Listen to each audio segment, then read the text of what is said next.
Hey, how we doing? Welcome to the Thursday night digital discussion, I guess is kind of what we're calling it now. Our history talks. We're having trouble posting to LinkedIn. Well, I guess LinkedIn's not happening tonight. It's okay. We'll get going on this anyway. So welcome. We're going to build our audience a little bit. We have an exciting program with the guy that is right below me right now. This is Steve Schaffer, the assistant archivist at the Milwaukee County Historical Society. My name is John Harry. I'm the programs fellow at the Historical Society, helping getting these things going every week. Some things I want to talk to you about, though, before we get into Steve's presentation about some really interesting perspectives through photography and Milwaukee history, is that next week we will not be live on Facebook as we have been. We will actually be doing a different kind of talk because we have what would you call him? He is the Milwaukee historian. John Gerba will be joining us. Somebody just put an angry face. John Gerba will be joining us next week. That is a talk that we require admission for. So I'm going to put that link up right now in the comments. See if that works. Yep, there we go. So that link right there, you can buy tickets for the John Gerba event next week. So how that works is you will buy your tickets on our website and supply us with your email, and a day ahead of time we will send you the link and the password so that you can watch John Gerba. He's going to be doing Made in Milwaukee, so that is all about the different things that Milwaukee's known for, from Harleys to beer and beyond. So make sure that you tune in to that, but you got to go through the link to be able to get access to it. So we'll get that Zoom code access code to you later. I do want to say that comments are absolutely appreciated tonight. Any questions you can just put in the comments too. This is kind of an interactive thing that Steve and I are going to be doing tonight, talking about the pictures that make up a lot of the collection here at the Milwaukee County Historical Society. Steve, how is your Thursday going, man? How's it going? Thank you for the kind intro. So, Steve, how long you been an archivist at MCHS? It's 5 years. I started in May of, it's going to be 6 years. I started in May of 2014. And before that, you were in high school. So that just shows you how bad the quarantine's been for you. And you're actually like, I'm really jealous because I'm in my basement and it looks like you are actually at the society at the Goldman's counter right now. With the beautiful Goldman's counter behind me, and you can just almost see the City Hall letters. Yeah. So hopefully the lights will stay on, but if not, I think it'll be okay. Cool. Well, I think if you want to talk about what we're going to be seeing tonight, kind of introduce us to the topic. Tonight is Through the Lens. We're looking at Milwaukee's history through different photograph collections, and I've got it divided into three categories: organizations, professional photographers, and avid amateurs. And we'll probably start off with we are going to start off with the organizations, and these collections represent government agencies, city departments, county departments, some non-governmental organizations, nonprofits, and corporations, and they're really wonderful collections. We have a lot of them, but I've selected ones that really have kind of an aesthetic or a really interesting historical appeal. So are you ready? Let's get right into it. So the first one.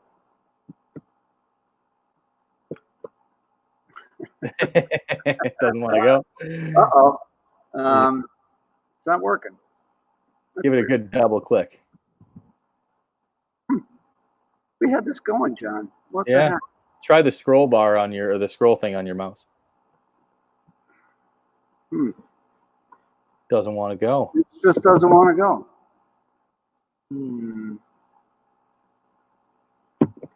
What the heck? Try escaping and going back in. I don't think anybody's going to think that you weren't using PowerPoint in the first place. All right, I will do that.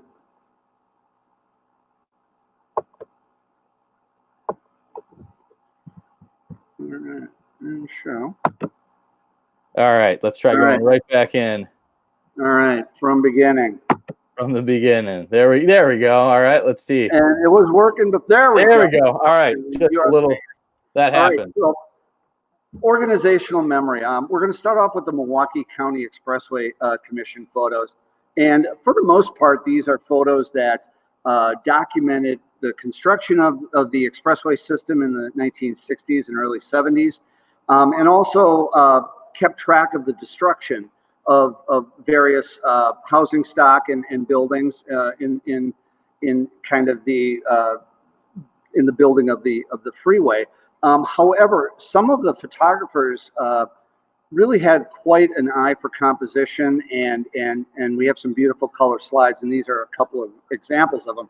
So this one I especially love. It's the Mayfair Mall. It's open at this time, and it's not covered. This is about 67, 68, and we're at about Highway 100 and North Avenue, looking northeast at Mayfair. And I've thought about this photograph, and there's really, I can't think of a reason why the photographer would have taken this for the expressway. It seems to me he saw the photo, he saw an opportunity, and he took it. And there's a lot of them like this. Why were they taking photos for the to chronicle the progress of the projects. So the photographers would go. Some of them are in black and white, but these were in color. So it would show progress. It would show conditions on the different job sites, things like that. Sure. And this one is another one of my favorites. It's Port Washington Road. It's the Chicago and Northwestern Railroad line. That's now a bike path. But this is, obviously the photographer was there to, take pictures of the work that was being done, the new bridge construction or whatever repair they were doing to this one. But along came one of the 400s, and he took a picture of it. There's really no reason to take a picture of this, but he did, and it's just a wonderful shot. And then this is probably my favorite of all. Now, the photographer may have been taking photographs of the welding bolts or the different welds or something.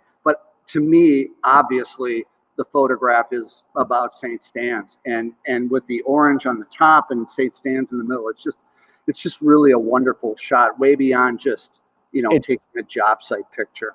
It's kind of heartbreaking, actually, in a little bit, because it's that progress of progress of Milwaukee and the expressway and all that going in.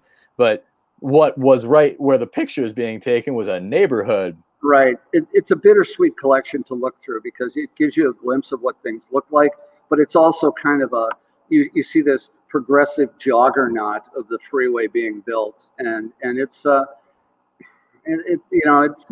I say, it's bittersweet to look at, but very interesting. Mm-hmm. So now we're going to the Greater Milwaukee Committee.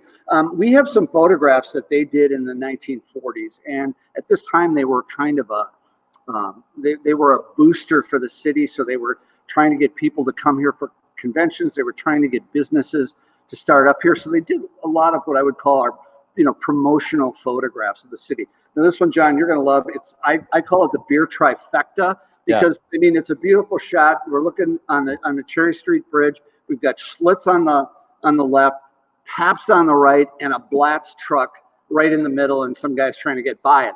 But I think this really captures kind of that beer line feel, because all this industry was down there. We don't see Miller because Miller was way out. It's away from here. So this beer line area was just really very industrial and just wonderful, and it just speaks about Milwaukee's brewing industry. So we have a question about, I think it's some of these, and maybe we can just kind of point those out as we go along. But Gata, if I'm pronouncing that right, is asking what year are these from? Oh, these are early 40s, 1940s. So these are actually, I think, pre-World War II. So just before World War II. Okay.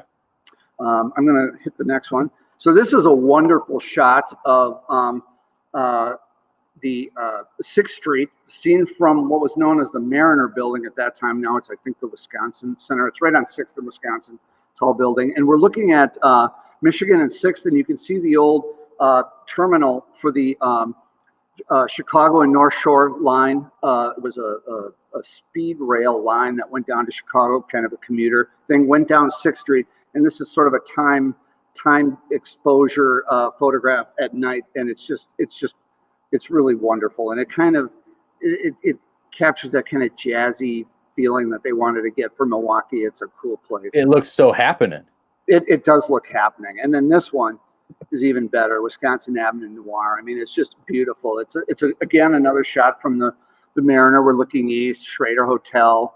I'm sorry, this is from the library. We're looking at the Mariner, right, with the Lord Culvert, is that a sign? It's not lit up, but you can see Miller High Life, Johnson Crackers, Dad's, and then just the beautiful shot of Wisconsin Avenue that appears to be, there's a streetcar. I mean, if there was a noir murder mystery set in Milwaukee, it'd be here. So they were taking a photo like this as a promotional photo for the city to come visit, right, or to come invest in it. Got it. Yeah, I mean that was kind of their job. I think it still is, but at this time, that's primarily what they did. So now we're going to what are called traffic studies, and these are interesting in what they capture and the time that it'll take you back to. So these are some of the early traffic studies, and they were done because automobiles were really making a big foothold in Milwaukee. So there was parking to deal with, there was signals to deal with, and then there was just the congestion of on streets that really weren't designed for automobiles initially. So they would set up these cameras, and at intervals they would take photographs. So this was 1927 in May, and by the hour or every, I would say 6 hours, they would take photographs. So you'd see the street at different times, and they're really wonderful. They kind of, because the camera wasn't able to capture motion, you see a lot of ghost images, but some of them are absolutely perfectly clear. And in this one, we're looking at the Pritzloff building on the right, and on the left is the old Pierre Marquette steamer line. This is where ships like the Christopher Columbus and the ships going to Chicago and in the Great Lakes. This is where one of the places you would load up. So this is, we're looking towards South 2nd and what is now St. Paul. And it's just a wonderful shot with the streetcar. We have hundreds of these and they're all in different parts of the city. We're kind of moving forward a little bit in time. These are shots. The gentleman was, his name was Howard Ilgner. He was a local boy, became an electrical engineer, and then became the superintendent for city engineering and electrical for Milwaukee. And one of his primary jobs was these traffic islands, because if you look at a lot of these older streets, you just turn. There was no way to divide left turning traffic. So he would do a whole series of these, and then they would take photographs of them all over the city. Where do you think this is?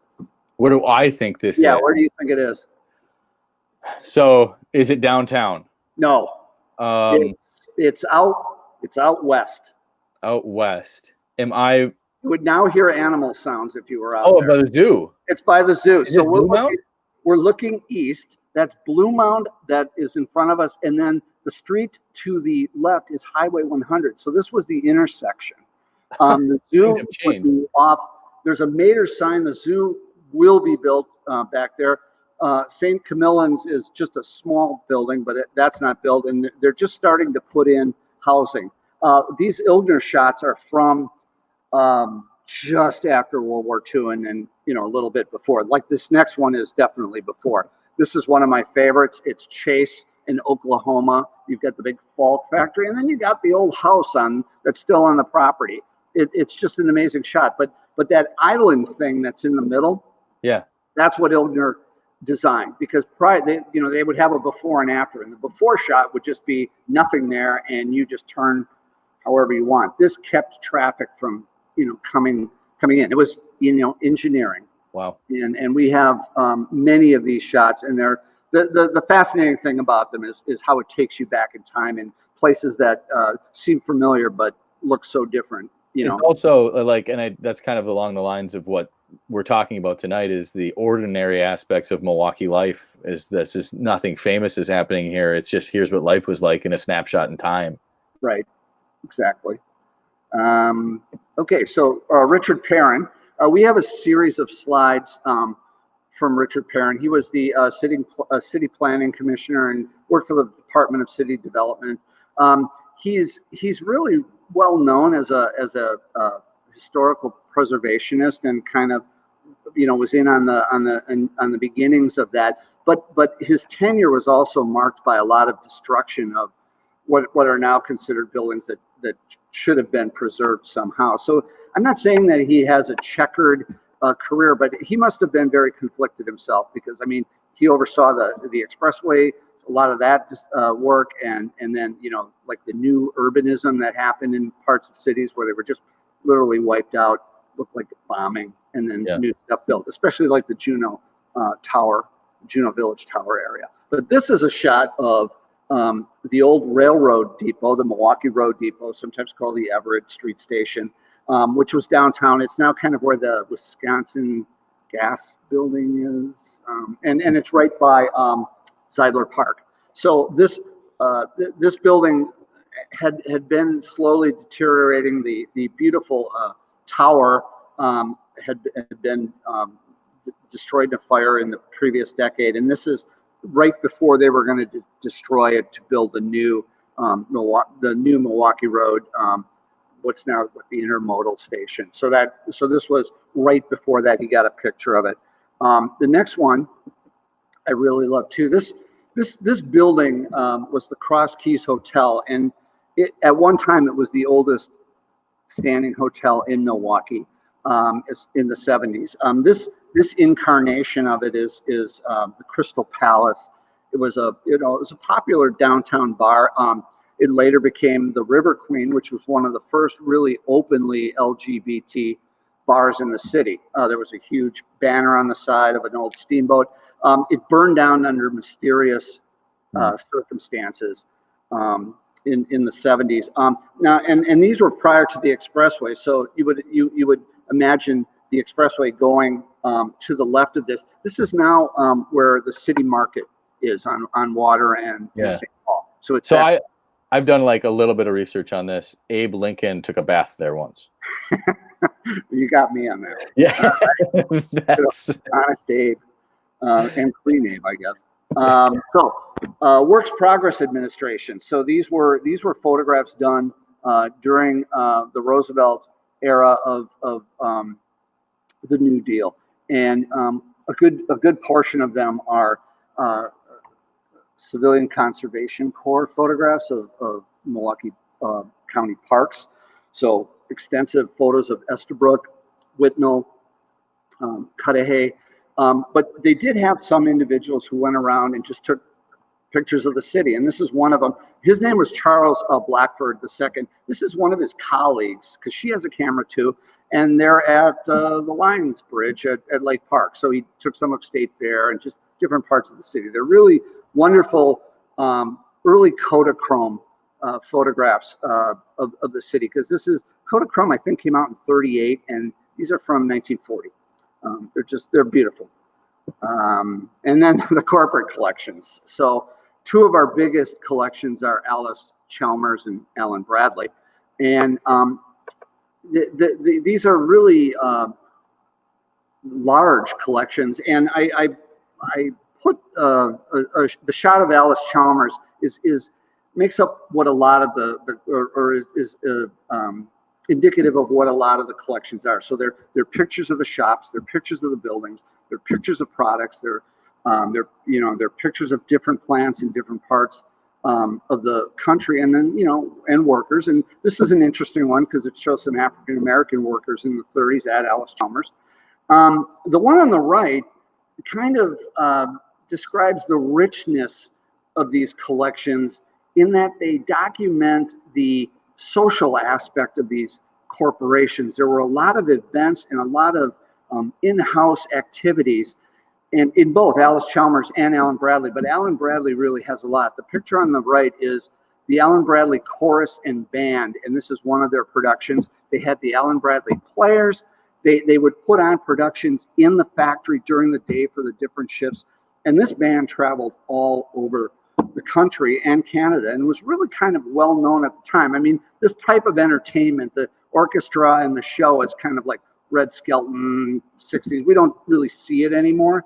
but we just have a phenomenal number of photographs of that, and they're just wonderful to look at. It kind of gives you the idea that these companies were somewhat of an extended family. I don't mean to be too romantic about that, but you can see generations of people working there, and you can see people are genuinely enjoying these activities, and they have Christmas parties for kids. It's an amazing collection. Yeah, it's such a lot of life in these photos. Yeah, like, you can see them just like exuding energy. Exactly. And then we have a large number of Gimbels Brothers photographs in our Gimbels Brothers manuscript collection, which also includes Schuster's, by the way, because Gimbels took Schuster's, absorbed Schuster's in 1961. This is a shot from, I'm not really sure, it's the 70s, obviously, by the flowery barge, but it's a band playing on a barge for an event at Gimbels. So a lot of the Gimbels photographs too are, and because it was a national corporation, there's shots of the Pittsburgh, Gimbels. There's a shot of the one in Vincennes where the Gimbels brothers came from in Indiana. But then there's shots of downtown, there's shots of interior apartments, window displays, but then a lot of these events. And I'm not really sure, this is somehow related to Earth Day or something, because it says the Earth on that kind of a marquee above the band. But it shows that there was a real richness to the collection, and like we were talking before, that there's pictures of Liberace when he came to the Grand Avenue and did some stuff at Gimbels. So it's just an amazing collection. A lot of it's black and white, though. We don't have a lot of color photos, because this would have been a print used in one of their publications, which we also have. Sure. So if you have an ancestor who worked at Gimbels, chances are good we may have something on them. Okay, we're going to the professionals now. Probably the first well-known professional in Milwaukee was Alfred Brightwish. He had a studio. I mean, he did portraits, he did all that, but I think he's really interesting in the way that he kind of captured the energy of the early 20th century in Milwaukee. His city shots are always full of people, they're vibrant, and they don't have the shadows that the other ones do, because he had camera speeds that were better. He was a professional. This is the Plankington Arcade, circa 1915. A lot of people look to Howard Henry Bennett as like an earlier photographer. We have some of his stuff, but he's more well known with the State Historical Society, and he's from the Dells area, and he made his real claim to fame with those photographs of the Dells. So we have some of that in Milwaukee, but Brightwish was really like a homegrown boy, and that's kind of why I included him. Harold W. Stanfield is just a wonderful collection. When I was a volunteer in 2013, I started indexing these, and they're really wonderful. He was a Milwaukee Journal Sentinel photojournalist, so he covered a lot of hard stories. There's drowned victims from Lake Michigan. There's arrests during Prohibition. He was a hard-hitting newsman, but yet he had this really sensitive eye, and this is a representative of that. I mean, you've got these these horses pulling this wagon. Where do you think that is? Is that okay? So I feel like that's by Maters, but I can't tell you if that's right. It's not. That's the federal courthouse in the background. So this is Wisconsin Avenue. Okay. Maybe at like Van Buren and Jackson. Got it. It's just amazing to me that, and this is about 1930, that there would still be a horse-drawn water, street cleaning thing. These little kids are following it. They probably live in the Third Ward, or maybe just, a little bit north. So we would have the big gas company building was probably being built at this time, and then we just walked past Northwestern Mutual. So I mean, it's just an amazing shot. Then these are two examples of the one on the right. I called it up. I call it "She Blowed Up Real Good." It's a house that had an illegal still, and the still exploded. And this is in Cudahy, and Stanfield went to cover that. No injuries, but the house was totaled, as you can see. And the one on the left, I think, is probably his hallmark photo. I posted this on Facebook, and it gets thousands of likes and thousands of shares. People buy it and frame it because it's so wonderful. It's a shot from the area of the Wood, Wisconsin, the veterans home. There used to be, I don't know if it's still there, but there used to be bleachers up there for the veterans to look at. And oftentimes people would go there and watch the game. I mean, you're looking at it from very far away, but it was a way to engage. And this is early County Stadium, maybe 53, 54. And it's just a wonderful photograph. It just makes me miss baseball even more now, right? Yeah, I know. And then the last one I have is Gordon Park.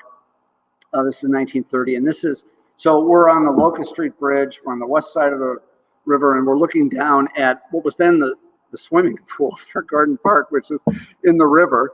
And so but it's winter, and they're setting up for these winter sports activities that they had there. So you could walk across from Riverside Park on the other side, and then there's all hockey and skating and speed skating, stuff like that. But again, the horses, they're moving the snow with horses, and it really captures, in my mind, how dependent we were on animals like that, even into the 20th century. I think the last horse was in 1956 that officially retired.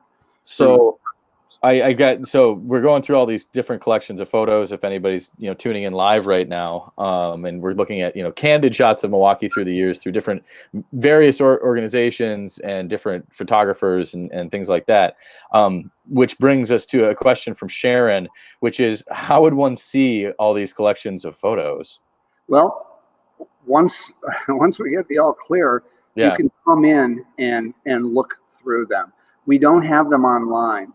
Our Facebook page is about the closest you'll get to seeing the photographs we have. So if you go to our Facebook page and just hit photos and go through them, and we have a really great following on Facebook. People are very enthusiastic about Milwaukee history, and I don't really have to do much work. I could just post a picture, and you'll have the argument and the agreement on what it was, and a good history of the photograph. So that, unfortunately, coming in and looking at them is the only way to do it. Yeah, well, hopefully sometime soon. But yeah, you can, if MilwaukeeHistory.net has all the information on our research center where Steve holds up during normal times.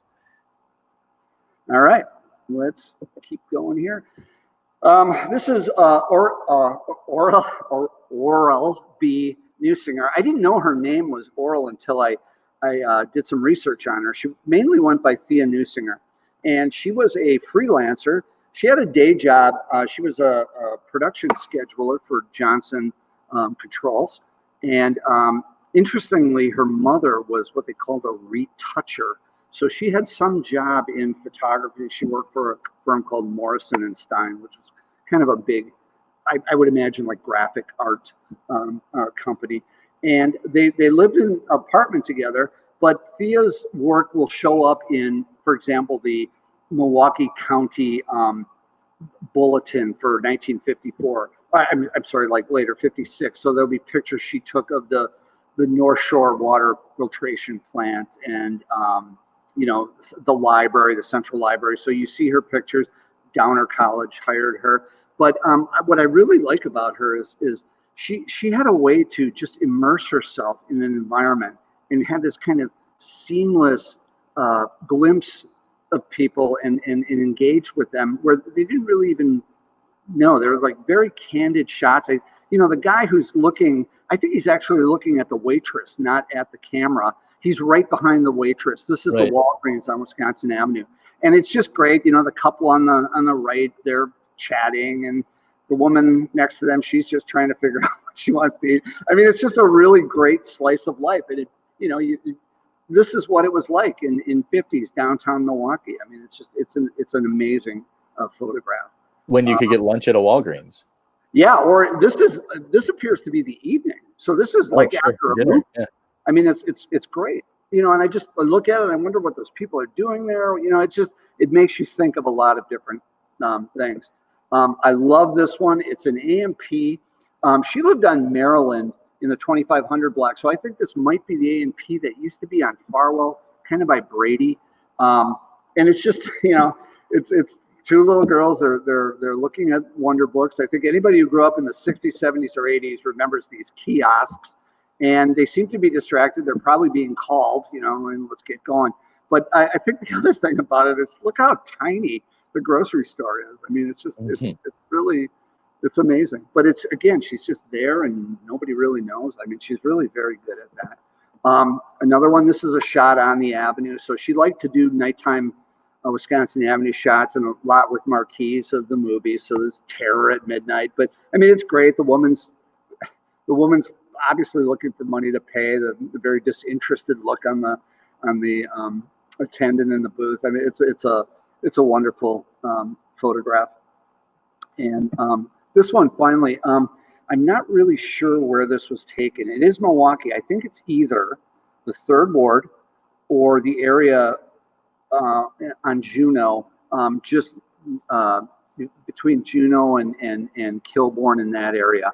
But it's close to downtown because you can see larger buildings in the background. So these are just some kids who are playing in the street. The one little girl seems to have noticed her, but otherwise they're kind of, they don't really know what's going on. It's just a great shot. And this may have been something about,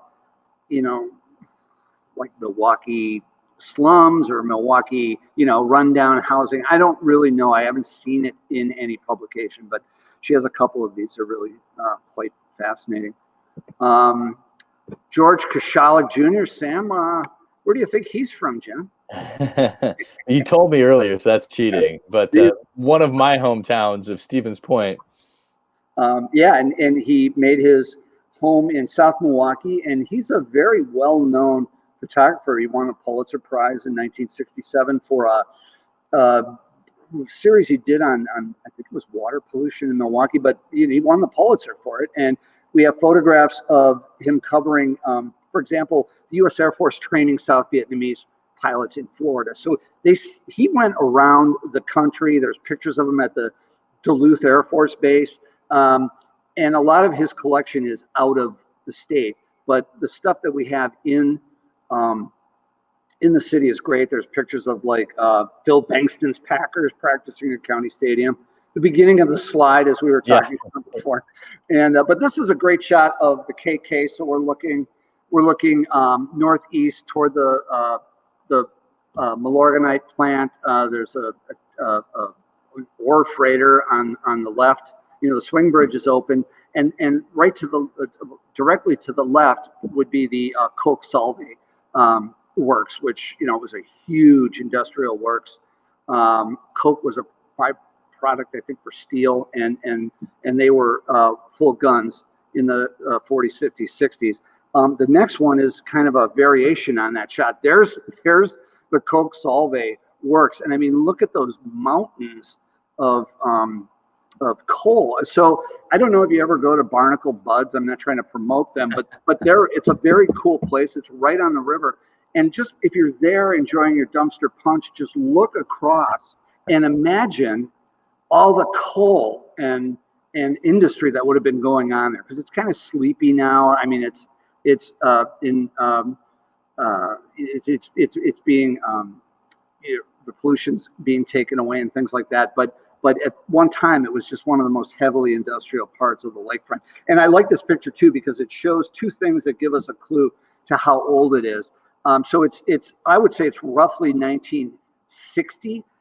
They are building the second tower for the Allen Bradley building, which is on the right in the background. And then if you look to the left, directly to the left of that last smokestack, you can see the twin towers, steeples of St. Stan's, and they're the old ones. So this is prior to 1962. So early 60s to say. And the swing bridge, which still operates, is there. It's a great shot. He has a lot of really nice color slides. My favorite, Charles Gerba. So Charles Gerba was later became a photojournalist for WISN and WEMP, and we have pictures of him with his car, and he covered a lot of different things in the later 50s and 60s. But he started his career as the photographer for a place called the TikTok Club, which was a downtown club. It was a very happening club. Celebrities, Cab Calloway, Bob Hope. I mean, these are names from the past, but I mean, it was a place to go. And he was the photographer. So if you were there with your girlfriend, he'd take a picture of you and your girlfriend. He would take pictures of the staff, the events, things like that. The one on the left I love because it's the four police officers. They either, I'm not sure how it works with the beat cops, but maybe they met here when they were all on their different beats. They kind of checked in with the place to see that everything was okay.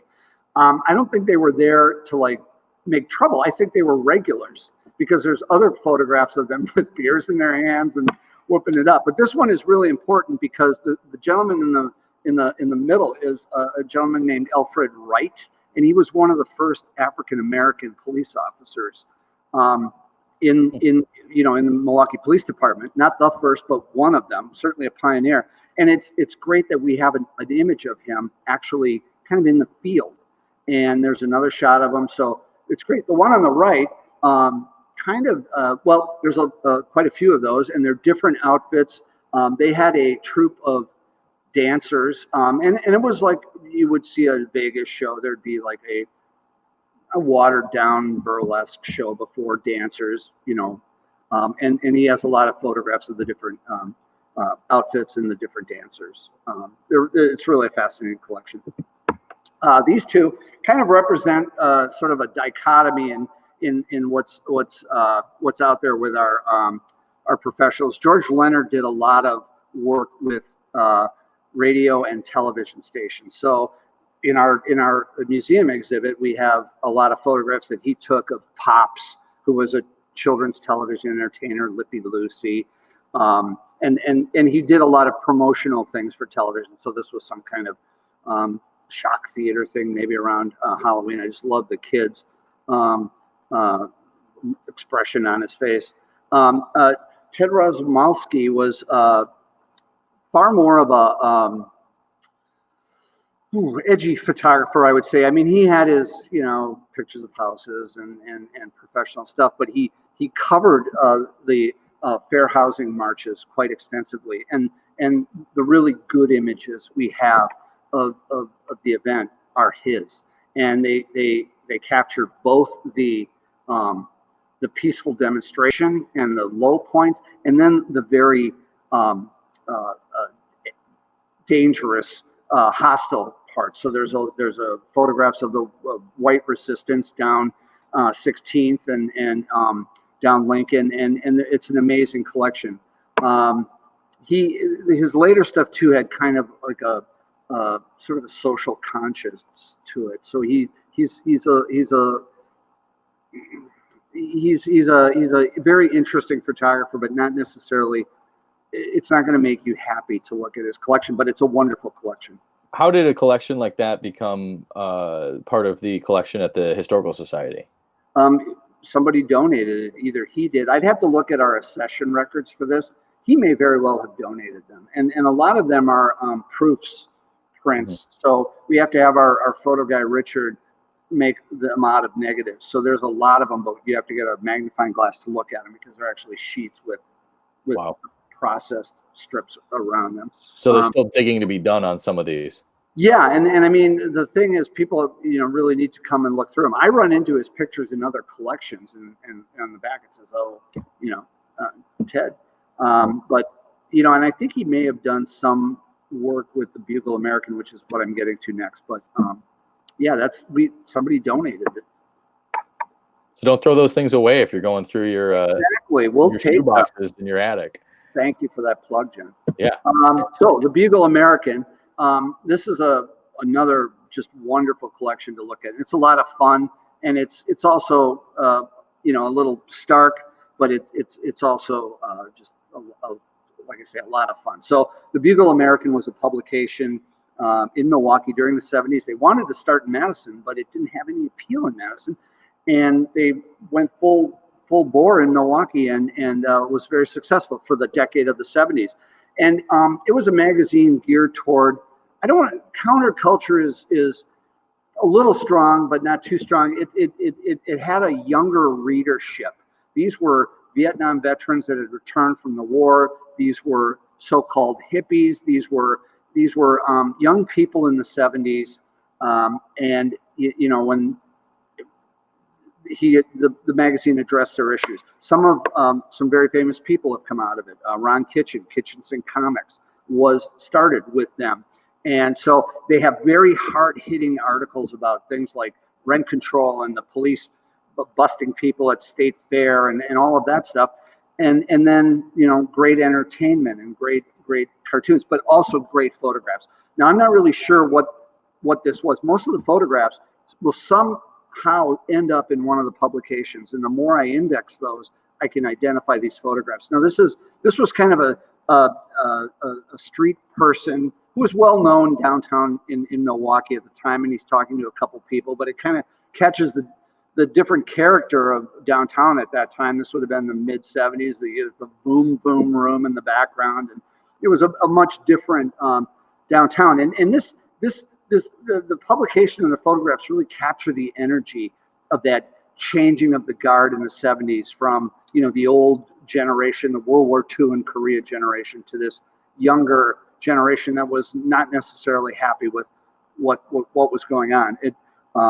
It's wonderful, and it also captures a lot of the energy around the Brady Street neighborhood. So we have a lot of photographs of Brady Street in the 70s, and this was a time when newer stores were moving in, maybe like bead shops and paraphernalia shops, but also organic food and things like that. So it kind of captures this entrepreneurial group that you wouldn't necessarily associate with that generation, but was there, and they're wonderful pictures. There's this one that I posted of these 5 Italian gentlemen talking on the street on Brady Street, and it's just a wonderful shot. And that's what the Bugle American captured. And Mark Goff, that's his name, who recently passed away, was a photographer for them, and he's fairly well known in the local area. And they would cover Rolling Stones concerts, stadium, just everything. It was a fantastic collection. Enough. All right, we're on to the amateurs. Amateurs in name only. Rudolf, Friedrich, Wilhelm, Raffinius. There's a name. What a name, huh? Yeah. Rudy, we'll just call him Rudy. This is a newer collection. Now, we have a lot of photographs of Jones Island, but this is our latest edition. We got this maybe about a year ago, I want to say. And Raffinius, Rudy, was a lithographer. So he was a professional, he had an interest in art and things like that. He wasn't necessarily a professional photographer, though, but he captured some great images and somehow had access to the Jones Island population. So he was able to walk the streets, and this is a wonderful shot. I mean, look at how close that house is to the water and the fishing nets on the side. I mean, it just really gives you an idea of what it was like to live there. And then, he would get shots of the street scene. So there's winter in Jones Island, which I think would have been a very hard life. And then, a more, a warmer time, summertime perhaps, but still, rutted streets, not a very hospitable place. But there's a lot of photographs of the people and inside. This would have been around what time period? This is early 19th century, so maybe 1908 to 1915, because we begin to see a lot of this moving out. And when Milwaukee County decided to build the Milorganite plant, and Chicago Steel was hitting them from the other end. The Kashubs, that's the Polish ethnic group that lived here, they were squatters. There's no other way to say it. So they didn't really have any legal rights to the land. So they were moved off. But for a while, they were the largest freshwater fishing port on the Great Lakes. I mean, they were fishermen. They were from the Baltic, and they just brought those skills to Milwaukee. It's a really interesting story. John Vet Nash. This is somebody who I've recently kind of discovered. I mean, he's always been there. He had these 2 wonderful scrapbooks, and he was just a guy with a camera. He he bought a camera, and he just went around and started taking pictures of 1920s Milwaukee, and we're very happy he did, because we got some great shots of life then. The one on the right is the corner of, that would have been West Water at the time and maybe Grand Avenue, but it's Plankington and Wisconsin. That's the Caswell building. I think it's now the Posner building. But you could see on the right of that photograph where those people are standing, there's like a fence up. That's because they were building the Empire building, which was the building with where the Riverside Theater is. So that was being built at that time. The picture on the right is probably a colleague of Vet Nash's, but that's what John Vet Nash did for a living. He was what they called a chandelier, and he would either fix or install street lights. And he often used that vantage point to take photographs, which is amazing. But this one I love because in the background, you can see the Republican Hotel on the right with the, spire. That would have been right across the street on 3rd Street from our building. And the Gilpatrick, which is to the left, was the hotel that Theodore Roosevelt stayed at when there was the assassination attempt on him. So it's a really good shot of old 3rd Street. This one I just love. That is Murdale Preventatorium, which was a tuberculosis hospital. It's on the county grounds. This is from 1919. So you can kind of on the right see some county buildings in the background. So I think we're looking kind of a little north and a little east, but this is basically the area around Highway 100 and Watertown Plank Road. And I mean, no wonder they send people out there to get better from tuberculosis. It's darn near the country. It is the country, right? And just the images of the two horses, working their tails off with the farmers. And I'm not sure if these guys are county workers or if they're actually farmers and they had a farm adjacent to this property. But it's just a beautiful shot of the county grounds from Vet Nash's perspective. And this one I really love too, because it's one of the few shots we have of the era of an actual Chicago and Northwestern passenger train coming up the rail lines from the depot down at the lakefront on Lafayette Hill. And, we now associate this with the bike trail, but it's just a wonderful shot. John and Etta Jones have camera, will travel. The Joneses were part of the new migration of African Americans to Milwaukee in the 20s. She was from Memphis. He was from Virginia. They were middle class. They had access to an automobile and a camera, and their early pictures are kind of touristy. They went and saw the ship house. They went and saw St. Joseph's. They would go to different events and take photographs. And they really had no limits to where they went. They went where they wanted to and took pictures. And this is a shot as they became comfortable in Milwaukee. They became more part of the community. So this is a shot in front of St. Mark's. And that's John on the right, smoking after church with a couple of parishioners. So it's a really wonderful collection, family collection. Henry Sonneman, I don't know a darn thing about him. I couldn't find any entry for him. All I know is he has some of the most beautiful mid-century Milwaukee photographs I've ever seen. There's Mayfair, there's Mitchell Field. He had a real interest in aircraft because there's a lot of shots of commercial planes at the time. He may have been a professional because his photographs are just outstanding. And I mean, this one just is like so 50s, Milwaukee airport. And this is an airport that I remember, but that is long gone. We got a quick question. Oh, sure. Do you want me to go back? Well, so it's about the Joneses and what year were they here? They were here. They came in the 20s, and I think they lived through the 50s. Okay. Their collection was donated to us, but I'm not even sure if any of their ancestors are around yet. But they were their prime time was 20, 30, 40, 50. Those decades. Great. So Edward Gill, this is the photograph we used for the advertisement. Now Edward Gill was a foreman at Allis Chalmers. I think this bar was somewhere in the Allis Chalmers neighborhood.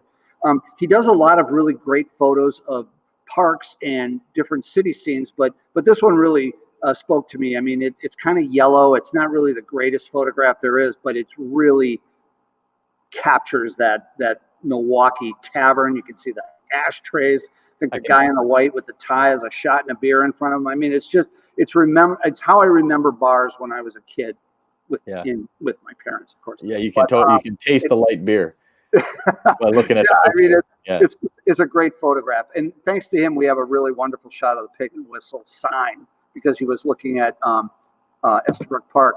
Lester Brunke, one of my favorites. He grew up in the Merrill Park area. His dad owned a grocery store, and he would often go back to the neighborhood and take photographs of it as it was changing. He had a really strong feeling about it. But as the Bugle American celebrated the 70s, Lester really did not. And this is a photograph he took downtown, and it's hippie selling kaleidoscopes at 3rd and Wisconsin, 1970. He was not thrilled with the changes he was seeing in Milwaukee, and he kind of made it a point to take photographs. But we also have some great downtown shots thanks to him. It's a wonderful collection. There's a lot of family shots, but he didn't like the hippies, and he's a fascinating character. Ray Chopre, and this is really one of our best collections. He is really an equal to Lyle Oberweis. He's second to him only in the volume of photographs. Oberweis has far more, but Chopre had the same tastes, with the exception of the vaudeville stuff that Oberweis liked. But street scenes, construction, demolition. This is a beautiful shot of the Blatt sign that was on 8th and Wisconsin. So we're in front of the library taking a look at that, probably early 60s. This is a shot on 1100 block of Greenfield. It's an old wall mural that's gone. He kind of he documented kind of the change in like the South Side neighborhood from Polish to more of a Latino, Hispanic population, and just did it as an observer. And they're really wonderful shots. Loved the Brady Street Festival, and we have hundreds of photographs. This one is Astor and Brady. That's the Roman coin, which is still there, and this is some kind of dance troupe doing something. But we have hundreds of photographs of Brady Street, and he was an avid train guy. We think that his dad was a conductor, a trolley conductor, streetcar conductor. So he has an interest in rail transportation, and this is one of them. Some Milwaukee Road trains, kind of by the Coke Solvay plant. You can see the First Wisconsin in the background. John Otis, another South Side guy. He's more well known for his church photographs, but he also captured a lot of really cool South Side stuff. This is a Mexican Independence Day parade from the late 70s. We don't really know where it is, but there's a couple of images of that. I love this one of the kids at Kosciuszko Park. And if you could see on the right, you can see the St. Stan's spires and the Allen Bradley clock, and it looks like they're almost next to each other. And then in between them is the First Wisconsin, and it's just kids hanging out at Kazi. It's a great slice of life photo. And this one I love. This is a church festival downtown. No, it's Summerfest. I mean, it looks incredibly so small compared to what it is. You can see the still not completed Hone Bridge. So we think he was in the First Wisconsin building, the U.S. Bank building, taking this shot. But this was early 70s? 78, 77. So, I mean, it's really a young Summerfest. Right. And it's wonderful. Paul Erickson, a new collection. Again, I don't know a lot about Paul Erickson. All I know is that he was an art editor for a company called Linker Manila, and they may be out of the county. I couldn't find any reference to them, but he took beautiful pictures of all different parts of the city. This is Pigsville, kind of looking northwest. He did some shots of the east side, the neighborhood I grew up in, remarkably. Tosa, just wonderful shots. And we have probably I would say 150 of them, and they're just wonderful. But again, I don't know anything about him. And I'm going to close it with Dick Blau, who has just a fabulous collection of photographs that he took from his condo on Plankinton. So that's Wisconsin. He's between Wisconsin and Wells. Beautiful sunrise shots, beautiful shots of activities, beautiful shots of the building, just fantastic. And we're really lucky to have it. And in 30 years, this is going to be one of those collections. It's relatively new now, but in 30 years, when there's a new archivist here, they're going to think this is fantastic, and we're very lucky to have it. And I'm shutting her down. That's again the Charles Gerba. These are kind of like the clowning around kind of pictures these cops did. They're just wonderful shots. But thank you. I really enjoyed this. So well, great job, Steve. Yeah, virtual round of applause. So just a few questions before we part tonight. So Cody, who happens to work with us at the Historical Society, what is your favorite photograph or collection in the entire collection, and why? That's like picking a favorort child kind of question. My gosh, yeah, that's a really tough one. Man, I'm gonna have to say it's in the Bugle American collection, and it's a picture of Dick Bacon doing Mr. Universe striptease for a bunch of women in a bar, and it's great. The woman is just laughing her head off. Dick's having a great time, but I can't ever post it.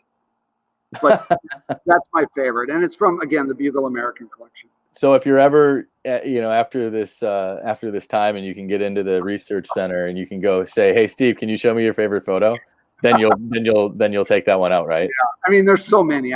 But that one just is so great, and it's the only one we have of Dick Bacon, unfortunately. So we've had a lot of people asking, like, how do you, like, if I want to buy one of these photos, how do you do that? So if I saw something I liked, or I go through the collection, I'm like, oh, that would look great above my fireplace. Well, how do you do that? we do reproductions in house, 5x7s to 16 by 20s. So we can print those. We can also do scans. And then we just have a use fee, depending if it's just like you want to hang one in your man cave, John. It'd be $750 plus the cost. I got enough stuff on my walls in here, man. Obviously. We do it all the time. Right now it's a little difficult because people can't come in and look at them. But again, I would encourage you to look through our Facebook photos. And a lot of these are there, and there's a lot of other ones that will appeal to people. So right now, that's how you do it. But we make reproductions all the time. So Rebecca wants to know, what's the oldest picture that's there, or that you know of anyway off the top of your head? I mean, we have very old daguerreotypes of people. Probably the oldest street photos we have are from the 1860s, and they're primarily of Water streets in what was then the Irish Third Ward. A lot of old ones, but I would say 1868, 1870 is about it. They're darn old, but again, the daguerreotypes are older, but we don't always know where they are, and quite frankly, they're not interesting because they're just portraits. Yeah, well, in my opinion. Yeah, they don't show the candid life like we got to see tonight. Exactly. Yeah. So I think it's, also important. We're in a different age of photography where, everything's so digital, and you take a picture and you have thousands of pictures on your phone, and then they just kind of go poof off into the cloud or wherever, or you delete them or wherever. And it's something to take note of, that if you like photography and Milwaukee County type of things, save those photos somewhere on a drive so you can donate them to a collection, because like you said, in 30, 40, 50, 100 years, the Historical Society will be there. Even though we probably won't be. I would just put money on that. I won't be. but it's important that we have records of the times right now. So make sure that if you take pictures of things that you find interesting around town, to save those somewhere and then have a plan for them, I think is the way to. A good example. We just got a donation last Saturday from a gentleman who saved these photographs 20 years ago because he saw them in the garbage and knew they were too good to throw out, and he saved them. And I wanted to include one, but I really couldn't fit it in. But he knew that they were too good to throw out. He couldn't keep them anymore, so he gave them to us. And we encourage people to do that. Don't throw them out. Yeah. And if you don't want to give them to us, give them to the public library or UWM. I'm not, there are other repositories, but please don't throw them out. Yeah. So, and then there's a lot of questions about like, how do you access these? So MilwaukeeHistory.net is, has all the information on the research center and the research library at the Historical Society. Too, for photographs, it should. Yeah. So there's a lot of, if you just go through the research tab on the website, you're going to find a lot of information about the collections that we have that are beyond just photographs, into manuscript collections that have photographs and things in them too. But then, like Steve's been saying, you post like a madman on the Facebook page. So if you see something you like, you can get in touch with Steve and he can direct you to the bigger collection. So if you like the Brady Street stuff, he can, you can direct them to more places like that. Post-pandemic type stuff. Yes. And message me on the Facebook page. I probably won't get to them tonight, but I will gladly answer any questions. Well, this is the last comment that I look at. So first off, I'm going to post this again. So John Gerda is talking next Thursday through Zoom. We have tickets for sale for that one. And I'm going to post the ticket link right now in the comments so that you can buy those. Because we at the Historical Society, like every business in town, while we are a nonprofit, we have not been immune to the downturn of the economy during COVID-19. And so we appreciate your help on that, getting through this very trying time. So there's one of the easiest things you can do is it's $5 for members. If you're not a member, what a better excuse to become a member. $5 for members, $7 for non-members. And John Gerda is going to be talking about it's called Made in Milwaukee. So the things that Milwaukee is known for over the years, manufacturing beer to motorcycles to meat to hides to, going way back. So if you've never seen John Gerda talk, you don't even have to leave. You can stay right in your living room. We don't care what you wear. That's also great, right? We don't see it. So if you've ever not been able to make it down for one of John's talks, they're phenomenal. We hope to have you on next week. The last comment I'm going to put up here for you, Steve, before we sign off is from Pikey or Picky. Will there be a part 2 Milwaukee Through the Lens? Ooh. That's up to you, John Harry. That's really up to you. I love know we got pictures. I mean, it would give me a chance to do more pictures. You're the man, though. You make all the decisions. Okay. Well, we'll see. We'll see how long we're all under lockdown and how summer goes. And I would love to do one. I think in the future. I don't think these digital presentations are going anywhere though, because people really like them. So, with that, Steve Schaffer, assistant archivist at Milwaukee County Historical Society, John Harry, programs fellow. We both appreciate you hanging out with us tonight and talking about pictures. And again, next week is John Gerda. So I put that ticket link up in the comments. So make sure you snag those while you can. And we'll see you again. Stay safe. Thanks. See you, John. Take care, everybody.